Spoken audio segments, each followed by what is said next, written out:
wato wani lakani akan tasirin addu'a da yadda addu'a take iya canza mutum, ta canza zamani, ta canza gari, ta canza duniya gaba daya.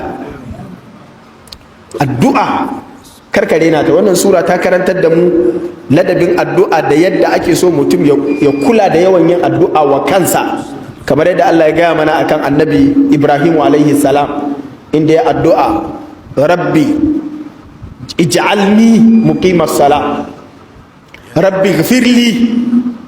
Da kuma yadda mutum zai addu'a yawan addu'a wa na kusa da shi, musamman iyayenka, rabbi ghfirli wa liwalidayya, da addu'a wa ƴaƴanka da zuriyarka, rabbi ij'alni muqimas salati wa min dhurriyyati, da kuma yin addu'a wa sauran mutane muminai, rabbi ghfirli wa liwalidayya wa lil mu'minina, da kuma addu'a wa duk sauran mutanen duniya su ma su ci moriyar addu'arka, kar kai rowa.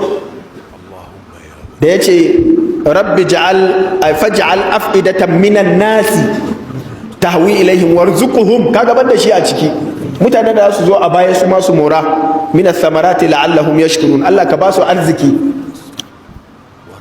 To da kuma tasirin da idan aka yi addu'a Allah yake karba, Allah ya karbi addu'ar annabi Ibrahim, yasa wannan garin da ya addu'a ya ce rabbi ja'al hadhal balada aminan, wannan garin ka sanya shi gari ne mai zaman lafiya, mai aminci. Sai Allah ya sa garin da ya fi ko ina aminci duk duniya kenan. Sannan ya ce kuma Allah ka sa wannan gari ya zama inda mutane za su ji suna son zuwa ne, faj'al af'idatan minan nasi tahwi ilaihim. Allah ya karɓi wannan addu'a har duniya ta nade.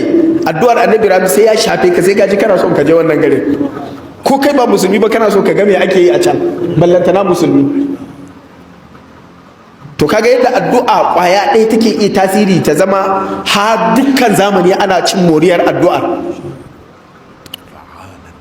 Da kuma yadda addu'a idan ka zo yi ka bar wa Allah, karka ce akwai abin da wannan ka roƙa ma anya za ka samu, a'a, in dai baya daga cikin jafa'i a cikin addu'a ka roƙa, ba abin da Allah baya da shi. Shi yasa annabi Ibrahim cikin abin da ya roƙa ya ce Allah ya bashi ɗa, kamar yadda muka ji a cikin wata surar yake cewa rabbi habli minas salihin, Allah ka bani daga cikin ƴaƴa na gari. Lokacin da yake wannan addu'ar ya kai shekara 100, matarsa ta kai shekara 80. Ta za su yi su haihu? Kuma matar da tana matashiya tana kuruciya ma bata haihu ba.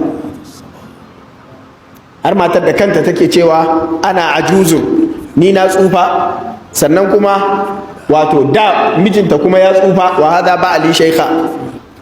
Sannan kuma ita dama da kanta take cewa ajuzun aqim, gani kuma bana haihuwa. To amma duk da wannan annabi Ibrahim saboda tasirin addu'a yazo yana cewa ubangiji alhamdulillahi alladhi wahaba li ala al-kibar isma'ila wa ishaq, ina godiya ga Allah da gashi na tsufan amma da yake nayi addu'a Allah ya karba, akan ido na haifi da har nayi jika.